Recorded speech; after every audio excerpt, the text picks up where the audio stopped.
हाँ तो नमस्ते प्यारे विद्यार्थी जी। आज हम लोग पढ़ेंगे आपके कक्षा 10 के संस्कृत चैप्टर नंबर 12 जिसका शीर्षक है कर्ण सदान वीरता। इस चैप्टर के सभी महत्वपूर्ण ऑब्जेक्टिव को हम लोग पढ़ेंगे और यह कर्ण सदान वीरता ये एक नाटक के रूप में लिया गया है आपके पाठ में और यह भास के द्वारा रचित है और कर्णबहार नाम के रूप का भाग विशेष है। महाभारत युद्ध में कुंती पुत्र कर्ण कौरव के पक्ष से युद्ध करता है और कर्ण के शरीर में जन्मजात अर्थात जन्म से ही कवच और कुंडल रहता है। जब तक कर्ण के शरीर में कवच और कुंडल रहता तब तक कोई भी कर्ण को मार नहीं सकता था।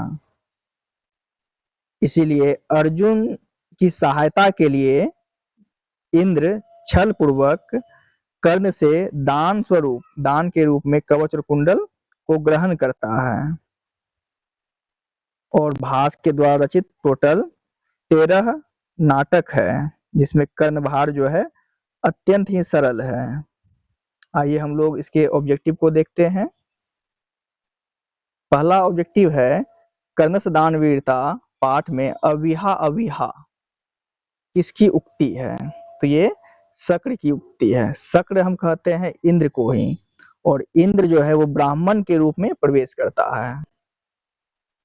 दूसरा ऑब्जेक्टिव है वाजिन शब्द का अर्थ है। तो वाजिन जो है ये घोड़ा का पर्यायवाची है तो वाजिन शब्द का अर्थ घोड़ा हो जाएगा। नेक्स्ट क्वेश्चन है कर्ण सदान वीरता पाठ किस ग्रंथ से संकलित है। तो यह कर्णभार रूपक से संकलित है। नेक्स्ट क्वेश्चन कर्ण सदान वीरता पाठ कुतः संकलितः। तो यह महाभारत से लिया गया है और इसको नाटक के रूप में महाकवि भास के द्वारा लिखा गया है। तो ये महाभारत से लिया गया है। नेक्स्ट क्वेश्चन है दानवीर कौन था। जो कर्ण है वही दानवीर था। कर्ण ही दानवीर था। सर्वप्रथम कर्ण जो है सर्वप्रथम शक्र को क्या देना चाहा। तो कर्ण जो है ये सर्वप्रथम शक्र को 1000 गाय देना चाहा। गो सहस्रम ददामी सालंकारम गो सहस्रम ददामी। जब वो शक्र कहते हैं महात्राम भिक्षा याचे तब कर्ण कहते हैं कि महात्राम भिक्षा भवते प्रदासये सालकारम गो सहस्रम ददामी। तो सर्वप्रथम कर्ण शक्र को गाय देना चाहा।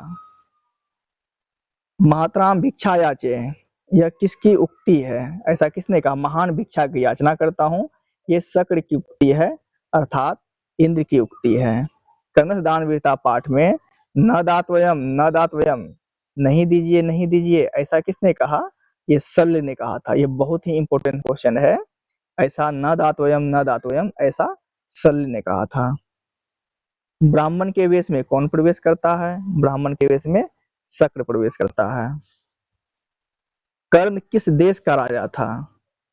कर्ण अंग देश का राजा था। कर्ण जो है कर्ण ये अंग देश का राजा था। कर्ण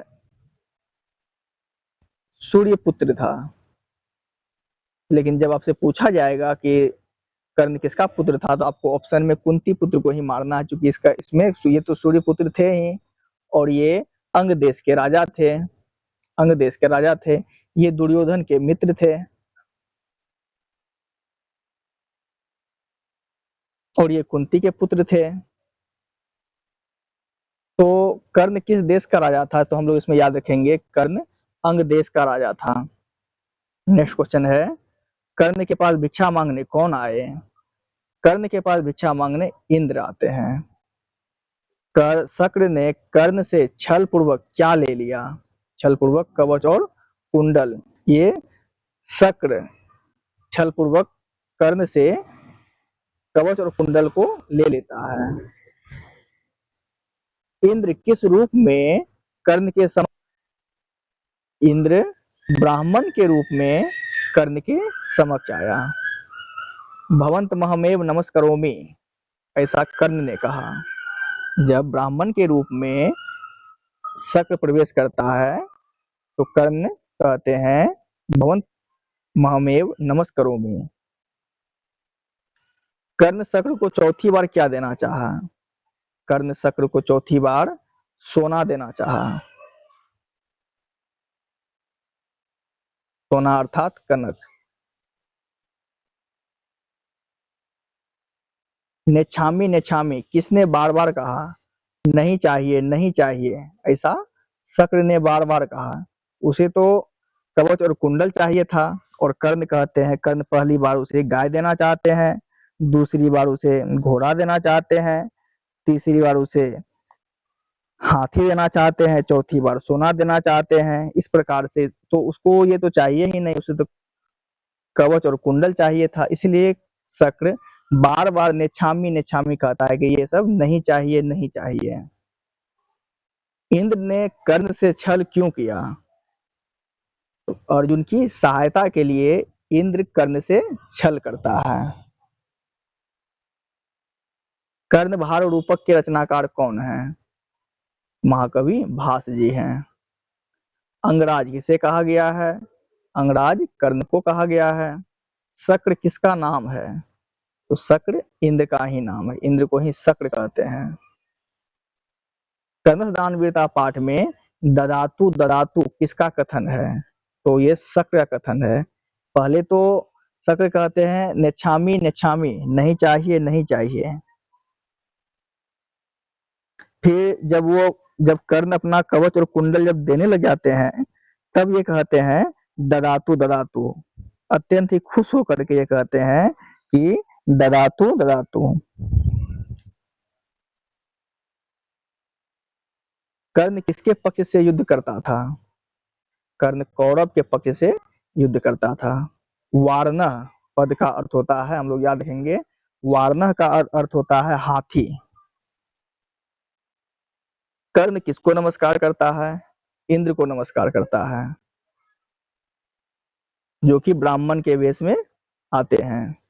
कुंती पुत्र कौन है? तो कुंती पुत्र कर्ण है। ऑप्शन नंबर ए हो जाएगा। सर्वप्रथम कर्ण क्या देता है? तो गो सहस्त्र 1000 गाय देना चाहता है। कर्णस दान वीरता किस प्रकार का पाठ है? तो यह एक नाटक के रूप में इसे लिखा गया है। सूर्यपुत्र कौन है? सूर्यपुत्र कर्ण है। कर्ण किसको कवच और कुंडल देता है? इंद्र को। कवच और कुंडल कर्ण इंद्र को देता है। क्या हमेशा स्थिर रहता है? किया गया दान।